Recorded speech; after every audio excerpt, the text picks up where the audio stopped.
Hi everyone, welcome to Anjali home point. ఈ రోజు మన రెసిపీ వచ్చేసి eggless tutti frutti cup cake అండి. ఇక్కడ నేను డిస్పోజల్ టీ కప్స్ ఉంటాయి కదా, అందులో చేయడం లేదు.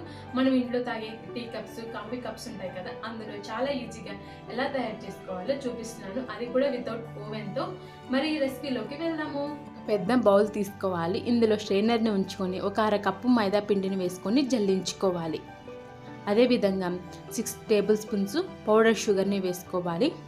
ఇందులోనే ఒక హాఫ్ స్పూన్ బేకింగ్ పౌడర్ని, 1 పించ్ వంట సోడాని వేసుకొని జల్లించుకోవాలి. ఇలా జల్లించుకుంటే ఏమైనా ఉండలు ఉన్నాయనుకోండి పక్కకు పోతాయి అండ్ కేక్ అనేది కూడా చాలా సాఫ్ట్గా వస్తుంది. ఇలా జల్లించుకొని ఉన్న తర్వాత ఒకసారి స్పూన్తో అంతా బాగా కలుపుకోవాలి. ఇప్పుడు ఇంకో బౌల్ తీసుకోవాలి. అందులో 6 టేబుల్ స్పూన్స్ కాచి చల్లార్చి రూమ్ టెంపరేచర్ దగ్గర ఉన్న పాలను వేసుకోవాలి. మనం కేక్స్ ప్రిపేర్ చేసేటప్పుడు ఎప్పుడైనా రూమ్ టెంపరేచర్లో ఉండాలి. మనం కేక్లో యూజ్ చేసే ఇంగ్రీడియంట్స్ అన్నీ కూడా ఇలా వేసుకున్న తర్వాత ఇందులో ఇందాక మిక్స్ చేసి పెట్టుకున్న మైదా పిండి మిశ్రమాన్ని కొద్దిగా వేసుకుంటూ కలుపుకోవాలి. అంతా ఒకటేసారి వేసుకున్నారనుకోండి ఉండలు కడుతుంది. అందుకనేసి కొద్దిగా వేసుకుంటూ ఒకటే డైరెక్షన్లో కలుపుకోవాలి. ఈ విధంగా ఇప్పుడు ఇందులోనే 1 డ్రాపు వెనిలా ఎసెన్స్ని వేసుకుని కలుపుకోవాలి. ఇప్పుడు ఇందులోనే 1.5 స్పూన్ నెయ్యిని వేసుకోవాలి. నెయ్యిని వేసుకున్న తర్వాత మరొకసారి కలుపుకోవాలి. ఈ విధంగా ఒకటే డైరెక్షన్ అనేది ఎండింగ్ వరకు మనం చేసుకోవాలండి. ఫస్ట్ ఏ డైరెక్షన్లో కేక్ని కలిపామో అదే డైరెక్షన్లో. అండ్ ఇప్పుడు ఇందులోనే 2 స్పూన్ల టూటీ ఫ్రూటీని కూడా వేసుకొని కలుపుకోవాలి. అదేవిధంగా 1.5 స్పూన్ వెనిగర్ వేసుకోవాలి. వెనిగర్ లేకపోతే కనుక నిమ్మరసాన్ని యాడ్ చేసుకోవచ్చు. ఇలా వెనిగర్ వేసామనుకోండి కప్ కేక్స్ అనేవి చాలా ఫ్లఫీగా వస్తాయి. బేకరీలలో కూడా వాళ్ళు ఖచ్చితంగా వెనిగర్ని యాడ్ చేస్తారు. ఇప్పుడు స్టవ్ వెలిగించుకొని ఒక ప్యాన్ పెట్టుకొని ఒక 1/2 కిలో వరకు సాల్ట్ వేసుకోవాలి. అదేవిధంగా ఒక స్టాండ్ ఉంచుకొని దానిపైన ఇలాంటి వెడల్పుగా ఉండే ఒక ప్లేట్ పెట్టుకోండి. ఇప్పుడు మూత ఉంచుకొని మీడియం ఫ్లేమ్లో 10 మినిట్స్ వరకు ఈ ప్యాన్ని ప్రీహీట్ చేసుకోండి. ప్యాన్ ప్రీహీట్ అయ్యేలోపు మనము కేక్ మిశ్రమాన్ని కప్లోకి ట్రాన్స్ఫర్ చేసుకుందాం. ఇప్పుడు ఒక చిన్న బౌల్ తీసుకొని అందులో 1 స్పూను మైదా పిండిని వేసుకొని 2 స్పూన్ల టూటీ ఫ్రూటీని వేసుకొని ఈ టూటీ ఫ్రూటీని మైదా పిండితో కోటింగ్ చేసుకోవాలి. ఇలా కోట్ చేసుకొని పక్కన ఉంచుకోవాలి. నేను ఈ కప్ కేక్స్ అనేవి ఈ టీ కప్లలో ప్రిపేర్ చేస్తున్నాను. కేక్ మిశ్రమాన్ని ఈ టీ కప్లలోకి తీసుకోవాలి.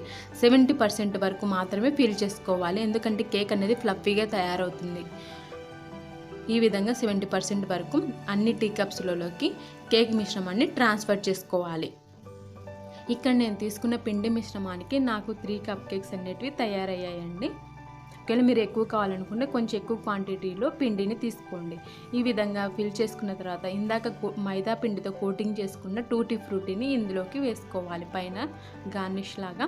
ఒకవేళ మీరు మైదా పిండితో కోటింగ్ చేసుకోకుంటే కేక్ అడుగు భాగానికి వెళ్ళిపోతాయి బేక్ అయ్యేటప్పుడు. 10 మినిట్స్ తర్వాత ప్యాన్ కూడా ప్రీహీట్ అయింది. ఇప్పుడు టీ కప్స్ని ఇందులోకి తీసుకోవాలి. ఇలా ట్రాన్స్ఫర్ చేసుకున్న తర్వాత మూత ఉంచుకొని లో ఫ్లేమ్లో 20 మినిట్స్ వరకు బేక్ చేసుకోవాలి. ఒకవేళ 20 మినిట్స్కి మీకు బేక్ అవ్వకుంటే ఇంకా 1 మినిట్ వరకు ఉంచుకోండి. చూడండి చాలా ఫ్లఫీగా తయారయ్యాయి కదా మన టీ కప్ కేక్స్ అనేటివి. ఒకసారి టూత్పిక్తో చెక్ చేసి చూపిస్తున్నాను చూడండి. టూత్పిక్ కూడా చాలా క్లీన్గా వచ్చింది. నాకైతే ఇక్కడ 21 మినిట్స్ పట్టిందండి ఇవి బేక్ అవ్వడానికి. తర్వాత వీటిని పక్కన తీసుకొని క్లాత్తో కవర్ చేసుకోవాలి. ఈ విధంగా క్లాత్తో కవర్ చేసుకున్నాం అనుకోండి బాగా మాయిశ్చరైజ్గా ఉంటాయి, లేదంటే పైన డ్రైగా తయారైపోతాయి. మనకి క్లాత్తో కవర్ చేసుకోకుండా చల్లారనిచ్చామంటే. పూర్తిగా చల్లారిన తర్వాత ఇందులో సన్నగా కట్ చేసిన చెర్రీ ఫ్రూట్స్తో డెకరేట్ చేశాను పైన. చూడండి కేక్ కూడా చాలా సాఫ్ట్గా వచ్చింది అండ్ ఫ్లఫీగా కూడా వచ్చింది. చూడండి మనం 70% వరకు మాత్రం వేసాం కదా, సో కప్కి ఫుల్గా వచ్చింది బేక్ అయిన తర్వాత. చూడండి చాలా సాఫ్ట్గా అండ్ టేస్టీగా ఉంది ఈ కప్ కేక్ అనేది. ఐ హోప్ ఈ వీడియో మీకు అందరికీ యూజ్ అవుతుంది, నచ్చిందని అనుకుంటున్నాను. Thanks for watching. మీకు కనుక ఈ వీడియో నచ్చినట్లయితే లైక్ చేయండి, షేర్ చేయండి, సబ్స్క్రైబ్ చేసుకోండి.